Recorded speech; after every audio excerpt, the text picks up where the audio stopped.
మధ్య టాలీవుడ్ డైరెక్టర్ పూరి జగన్నాథ్ తన కొత్త సినిమాను అనౌన్స్ చేస్తున్న సందర్భంగా ఒక ఆసక్తికరమైనటువంటి విషయాన్ని తన పూరి మ్యూజింగ్స్ ద్వారా వెల్లడించారు. మనం నివసించే భూమిపై ప్రకృతిని సమతుల్యం చేస్తూ పర్యావరణ పరిరక్షణలో కీలక పాత్ర పోషిస్తున్న తేనెటీగల గురించి ఆయన అనేక ఆసక్తికర విషయాలు పంచుకున్నారు.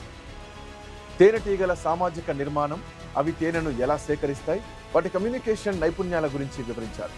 తేనెటీగలు పర్యావరణానికి ఎంత ముఖ్యమో చెబుతూ వాటిని సంరక్షించాలంటూ కోరారు. ఈ సందర్భంగా ఆయన మాట్లాడుతూ, తేనెటీగల గురించి చదువుతుంటే చాలా ఆసక్తికర విషయాలు తెలిసాయి. వీటిని స్త్రీ ఆధిపత్యంతో నడిచే సమాజంగా చెబుతారు. రాణి తేనెటీగ గుడ్లు పెడుతుంది. ఆడ తేనెటీగలు వర్కర్ బీస్గా పనిచేస్తూ ఉంటాయి. ఇవన్నీ గూడు కట్టడం, తేనె కలెక్ట్ చేయడం, లార్వా సంరక్షణ, ఇలా అన్ని పనులు ఇవే చేస్తాయి. ఇకపోతే డ్రోన్ బీస్ కూడా ఉంటాయి. బీస్ అంటే ఈగలు, డ్రోన్ బీస్ అన్నీ మన తేనెటీగలు అన్నమాట. ఇవి రాణిగారితో శృంగారం చేయడం తప్ప వేరే పని చేయవు. పని పాట లేకుండా గూడు చుట్టూ ఎప్పుడు ఎగురుతూ ఉంటాయి. తేనెటీగలు 24 కిలోమీటర్ల స్పీడ్తో రోజు 10 కిలోమీటర్ల ట్రావెల్ చేస్తాయి. ఒక్కో తేనెటీగ 5,000 నుంచి 10,000 ఫ్లవర్స్ను విజిట్ చేస్తూ ఉంటుంది. ఇవి అతినీల లోహిత కిరణాల్ని చూడగలవు. ఒక పువ్వు చుట్టూ తిరిగితే అందులో తేనె ఉందో లేదో కూడా వాటికి ఇట్టే తెలిసిపోతుంది. కొన్ని తేనెటీగలు ఆహారాన్ని వెతుక్కుంటూ బయలుదేరుతాయి. ఒక చోట వాటికి కావలసిన అపార మకరందం కనిపిస్తుంది. ఆ విషయాన్ని మిగతా వాటికి చెప్పాలంటే మాటలు రావు కాబట్టి ఆ విషయాన్ని డాన్స్ చేస్తూ చూపిస్తాయి. దాని పేరు వాగల్ డాన్స్ అని అంటారు. డాన్స్ చేసి అవి ఒక డయాగ్రామ్ గీస్తాయి. ఏ దిశలో వెళ్ళాలి, ఎంత దూరం వెళ్ళాలి, అక్కడ ఎన్ని ఫ్లవర్స్ ఉన్నాయి, తేనె ఎంత ఉంది, క్వాలిటీ ఎలా ఉంది, ఇలాంటి అన్ని విషయాలు మిగతా తేనెటీగలకు చెప్తాయి. ఆ గుడ్ న్యూస్ తెలియగానే మిగతావన్నీ ఒక డ్రోన్లా దండెత్తుకొని ఆ చోటుకు బయలుదేరుతాయి. అంటే మనకు తెలియని ఓ సీక్రెట్ సమాజంగా తేనెటీగల సామ్రాజ్యం గురించి మనం చెప్పుకోవచ్చు. తేనె పట్టులోని గదులను తేనెటీగలు షడ్భుజాకారంలో కట్టుకుంటాయి. దానివల్ల వాటిలో ఎక్కువ తేనెను దాచుకునేటువంటి వీలుంటుంది. శీతాకాలంలో వాటికి బాగా చలి చేస్తే అన్నీ కలిసి గట్టిగా రెక్కలు ఊపుతూ హీట్ జనరేట్ చేస్తాయి. 32 నుంచి 35 డిగ్రీల వరకు వేడి క్రియేట్ చేసి ఆ గూడులు అన్నీ వెచ్చగా పడుకుంటాయి. తేనెటీగల వల్ల ముఖ్యంగా పాలినేషన్ జరుగుతుంది. అదే కానీ జరగకపోతే మనం తినడానికి ఇక్కడ కూరగాయలు, పండ్లు ఉండవు. అందుకే ఎక్కడ తేనె పట్టును చూసినా వాటిని డిస్టర్బ్ చేయకండి, అవి ఊరుకోవు అని పూరి కోరారు. ఎప్పుడైనా మీ ఇంట్లో తేనె పట్టు కనిపిస్తే భయపడకండి.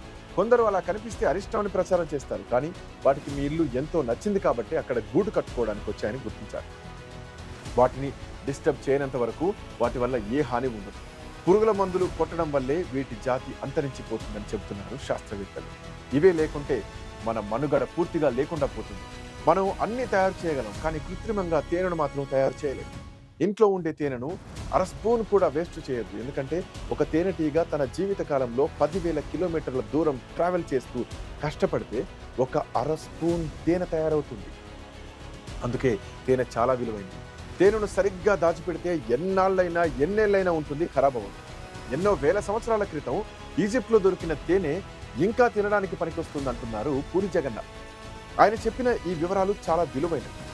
అందుకే ఈ రోజుటి మనం ఇన్డెప్త్లో ఈ అంశాన్ని తీసుకోవడం జరిగింది. తేనె చాలా విలువైంది. తేనెలో మనిషి శరీరానికి కావలసిన అన్ని పోషకాలు ఉంటాయి. ఉన్న ఫలంగా శక్తినిచ్చే మూలకాలు ఉంటాయి. ఆయుర్వేదంలో తేనె గురించి ప్రధానంగా చెబుతూ ఉంటారు. అయితే ఇవి పువ్వుల్లోంచి సేకరించే మకరందం వల్లనే తేనెకి ఇంత మాధుర్యం వస్తుంది. పక్షులు, అడవి జంతువులు భూమిపై జీవ మనుగడకు దోహదం చేస్తూ ఉంటాయి. అలాగే తేనెటీగలు కూడా మకరందం సేకరించే ప్రక్రియ ద్వారా అడవి విస్తరణకు దోహదం చేస్తాయి. ఇవి లేనిదే భూమిపై ప్రకృతి లేదు. పర్యావరణ సమతుల్యత కోల్పోతుంది. తేనెటీగల వల్లే అడవులు దట్టంగా అభివృద్ధి చెందుతాయి. తేనెటీగలు లేకపోతే మానవాళి మనుగడకి ముప్పు వాటిల్లను ఖాయమంటున్నారు నిపుణులు. తేనెటీగలు సృష్టిలోని ఓ గొప్ప సహజ సిద్ధ ఇంజనీర్లని శాస్త్రవేత్తలు అంటారు. షడ్భుజాలతో 6,000 గదుల ఇళ్లను పక్కపక్కనే నిర్మించుకోగల సామర్థ్యం వీటి సొంతం. అంతేకాదు సమైక్య జీవనానికి ప్రతీకలైనటువంటి తేనెటీగలు వేలాది కిలోమీటర్ల మేర ప్రయాణించి పూలలోని మకరందాన్ని సేకరించుకొని తెస్తాయి. ఆ క్రమంలో ఒక పువ్వు పైన పుప్పొడిని మరో పువ్వు పైకి ఇవి విస్తరింపజేస్తాయి. అలా జరిగే ఆ పరపరాగ సంపర్కం వల్లే వృక్ష జాతి కనిపిస్తుంది. వీటి నిరంతర శ్రమ వల్లే భూమిపై చెట్లు, మొక్కలు మనుగడ సాగిస్తున్నాయంటే అతిశయోక్తి ఏమాత్రం కాదు. మిగతా జీవులు ఈ పనులు చేయవని కాదు, కానీ కోట్లాదిగా ఉండే తేనెటీగల వల్లనే ఈ కార్యక్రమాలు వేగంగా జరుగుతూ ఉంటాయి. ఎన్నో రకాలైన పంటలు వీటి వల్లే పండుతున్నాయి. ఈ చిరు ప్రాణులు జీవకోటికి చేస్తున్న మేలు ఎంతంటే తేనెటీగలు మొత్తం అంతరించిపోతే కేవలం 30 రోజుల్లో భూమండలంపై ప్రాణికోటి కూడా అంతరించుకుపోతుందని శాస్త్రవేత్తలు చెబుతున్నారు.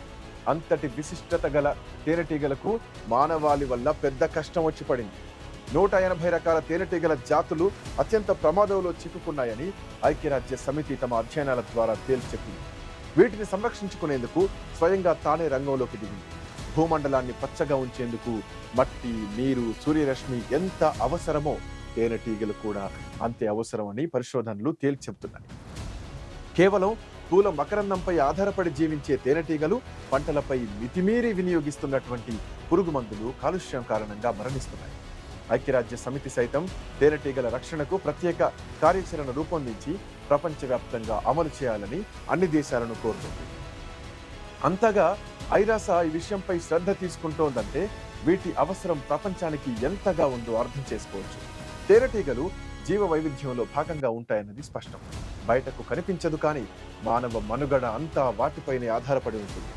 ప్రజలకు అత్యంత నాణ్యమైనటువంటి ఆహారంగా చెప్పుకునే తేనెతో పాటు రాయల్ జెల్లీ, మైనం వంటి అరుదైన పదార్థాలను కూడా తేనెటీగలు అందిస్తున్నాయి. వాటితో పాటు తేనెటీగల విషాన్ని సేకరించి ఇతర ఉత్పత్తుల్లో రక్షణ కూడా వినియోగిస్తున్నారు. అయితే రైతులు తమ పంటల రక్షణ కోసం వాడుతున్న పురుగు మందుల పరిణామం ఈ మధ్యకాలంలో నిజానికి మితిమీరిపోతుంది. దీంతో తేనెటీగల జాతి తగ్గిపోతుంది. నానాటికి పెరుగుతున్న వాయు కాలుష్యం కూడా తేనెటీగలు అంతరించిపోవడానికి కారణంగా నిలుస్తుంది. ఈ కాలుష్యాల వల్ల ఇవి సహజ సిద్ధంగా పూల సువాసనను గుర్తించలేకపోతున్నాయి. క్రమంగా ప్రపంచవ్యాప్తంగా తేనెటీగల జాతులు అంతరించిపోతున్నాయి.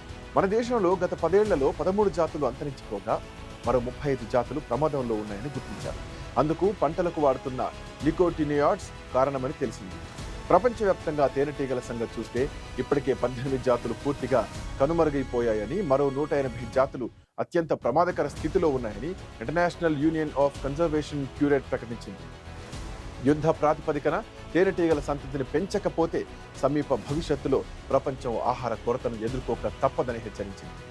మొక్కలు, పూల పరాగ సంపర్కానికి తేనెటీగల అవసరాన్ని గుర్తించిన యూరోపియన్ యూనియన్ 2018 మేలో నియోనికోటినాయిడ్స్ అని పిలిచే 3 రకాల పురుగు మందులపై నిషేధాన్ని విధించింది. అయితే అంతకు ముందే 2011లో స్లోవేనియా దేశం తేనెటీగలకు హానికరమైనటువంటి చాలా పురుగు మందులు నిషేధించిన తొలి దేశంగా గుర్తింపు పొందింది. కాగా 2019లో చైనాలో జరిగినటువంటి ఐక్యరాజ్య సమితి బయోడైవర్సిటీ కాన్ఫరెన్స్లో 2030 నాటికి పంటలపై పురుగు మందుల వాడకాన్ని 3/2 తగ్గించాలని నిర్ణయించింది. ప్రపంచంలో పెరుగుతున్న జనాభాకు అవసరమైన ఆహార ధాన్యాల కొరతను తగ్గించాలంటే తేనెటీగల సంఖ్య పెరగాలని, ఆ ప్రాణులు బతకాలంటే రసాయన పురుగు మందుల వాడకాన్ని తగ్గించడం ఒకటే పరిష్కారమని ఆ సదస్సులో ప్రతినిధులు అన్నారు.